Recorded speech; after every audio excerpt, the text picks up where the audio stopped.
தமிழகத்தில் பட்ஜெட் தாக்கலாகி இருக்கக்கூடிய நேரத்தில் அது குறித்து அரசு ஊழியர்கள் பல்வேறு விமர்சனங்களையும் எதிர்ப்புகளையும் பதிவு செய்து வருகிறார்கள். இந்த நேரத்தில் நம்முடைய இணைந்திருக்கிறார் இடைநிலை ஆசிரியர் சங்கத்திலிருந்து ராபர்ட் அவர்கள்.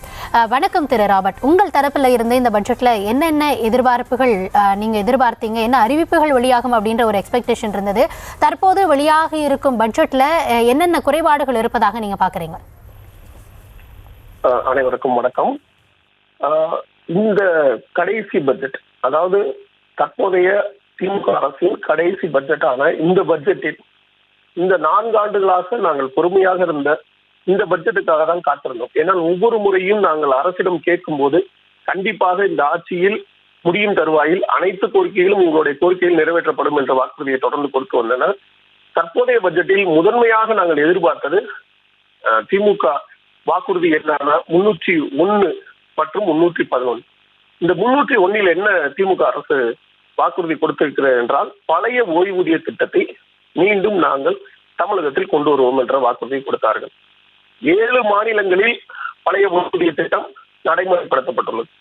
குறைந்தபட்சம் கடந்த ஆண்டு கூட நமது நிதியமைச்சர் சொன்னார், நம்மளுடைய ஆந்திர பிரதேசத்தில் அமல்படுத்தப்பட்டுள்ள உத்தரவாத ஓய்வூதிய திட்டமும் மத்திய அரசு இப்போது ஒரு குழு அமைத்துள்ள ஒருங்கிணைந்த ஓய்வூதிய திட்டம், இந்த இரண்டையும் பரிசீலித்து ஒரு புதிய ஓய்வூதிய திட்டத்தை நம்ம அரசு ஊழியர்களுக்கு ஏற்றபடி நாங்கள் கொண்டு வருவோம் என்றார். ஆனால் அது பற்றி ஒரு வார்த்தை கூட இந்த பட்ஜெட் கூட்டத்தொடரில் இடம்பெறவில்லை. இரண்டாவதாக, இடைநிலை ஆசிரியர்களுக்கு இதே திமுக காலத்தில், அரசு ஆட்சி காலத்தில் ஏற்பட்ட இந்த ஊதிய முரண்பாடு, இடைநிலை ஆசிரியருக்கு சம வேலைக்கு சம ஊதியம் என்ற அந்த ஊதிய முரண்பாட்டை களைய வேண்டும் என பல முறை, பல ஆண்டுகளாக நாங்கள் போராடினோம். கடந்த காலங்களில் நாங்கள் போராடும் போது எங்களோடு உடன் வந்து நின்று திமுக ஆட்சிக்கு வந்ததும் சம வேலைக்கு சம ஊதியம் வழங்கப்படும் என்ற வாக்குறுதி தமிழக முதல்வர் 2 முறை எங்களுடைய கரங்களை பற்றி கொடுத்தார். ஆனால் இப்போது அது பற்றி பேச மறுக்கிறார்கள்.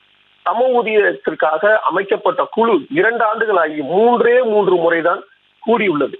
இதற்கு ஒரு நாள் நினைத்தால் கூட 1 மணி நேரத்தில் இந்த குழுவை முடித்து அரசிடம் கொடுத்து இந்த அறிக்கையை கொடுத்து இந்த சமவெளிக்கு சம ஊதியத்தை கொடுக்க முடியும். சமூக நீதி என்ற வார்த்தையை மட்டும் பயன்படுத்துவது ஒரு சரியான விஷயம் கிடையாது. சமூக நீதியை முன்னுதாரணமாக தமிழக அரசு அதை செய்யும் பட்சத்தில் தான் தனியார் நிறுவனங்களும் அது போன்ற ஒரு முன்னெடுப்பை எடுக்கும். அரசே இது போன்ற தவறுகளை செய்யும் பட்சத்தில் தனியார் நிறுவனங்கள் எப்படி ஒரு சாதாரண ஒரு கடைநிலை ஊழியர்களுக்கு அதற்கான ஊதியத்தை கொடுக்கும்?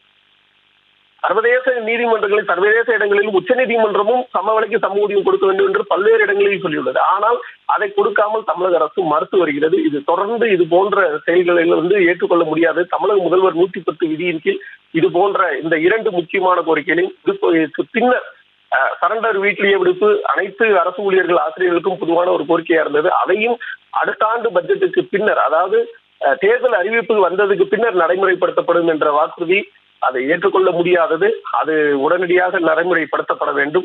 பகுதி நேர ஆசிரியர்கள் நெடுநாளாகவே மிக குறைந்த ஊதியத்தில் பணிபுரிந்து வருகிறார்கள். அவர்களுடைய ஊதியத்தை நடைமுறைப்படுத்துவதற்கு ஒரு சரியான ஒரு சூழ்நிலை இதுதான். இப்போதாவது அவர்களுக்கு பணி நிரந்தரத்தை ஏற்படுத்த வேண்டும். இது போன்ற மிக முக்கிய கோரிக்கைகள், இது போன்ற பல முக்கிய கோரிக்கைகள் அரசு ஊழியர் ஆசிரியர்களுக்கு இருக்கிறது. இத்தனை வருடம் நாங்கள் காத்திருந்தது சரி, பொதுமக்களுக்கு ஒரு நல்ல விஷயங்கள் நடக்கிறது, அது சந்தோஷமாக நம்ம பார்ப்போம், அதுல எந்த மாற்று கருத்தும் கிடையாது. அதே நேரத்தில் எந்த கோரிக்கையுமே ஆட்சிக்கு வந்தவுடன் மறந்து விடுவது என்பது ஏற்புடையது அல்ல. ஆட்சிக்கு வரும் முன்னர் ஒரு பேச்சும் ஆட்சிக்கு வந்ததுக்கு பின்னர் ஒரு பேச்சும் என்பது ஏற்புடையது அல்ல. உடனடியாக தமிழக முதல்வர் இதற்கு ஒரு முடிவு காண வேண்டும். அப்படி ஒருவேளை தாமதப்படுத்தும் போது இனியும் நாங்கள் பொறுத்திருக்க மாட்டோம். கண்டிப்பாக போராட்ட களங்கள் மிக மிக தீவிரமாகவே இருக்கும். சிறைகளையும் நிரப்புவதற்கும் நாங்கள் தயாராக உள்ளோம்.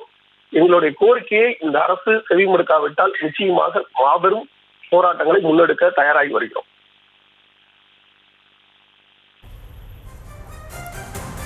ராபர்ட், இந்த தருணத்தில் இணைப்பில் உங்களுடைய கருத்துக்களை பகிர்ந்தமைக்கு நன்றி திரு ராபர்ட். நன்றி.